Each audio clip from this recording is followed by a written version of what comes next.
Я не избегал. Я не могу убежать. Они горят в моем правом глазу. Этот дикий страх и ненависть. Теперь дело за тобой. Я все еще могу двигаться, а ты уже выдохся. Пересель себя, чертова неженка! Если достиг своего лимита, то вспомни, ради чего ты сжимаешь кулаки. Зачем ты встал на этот путь и позволь этим воспоминаниям преодолеть свой предел? Ты сражаешься, чтобы увидеть, как все вокруг умирают?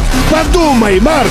Ты переживешь всех хрупких, неважных существ этой жалкой планеты. Ты увидишь, как этот мир рассыпется в прах и просто исчезнет.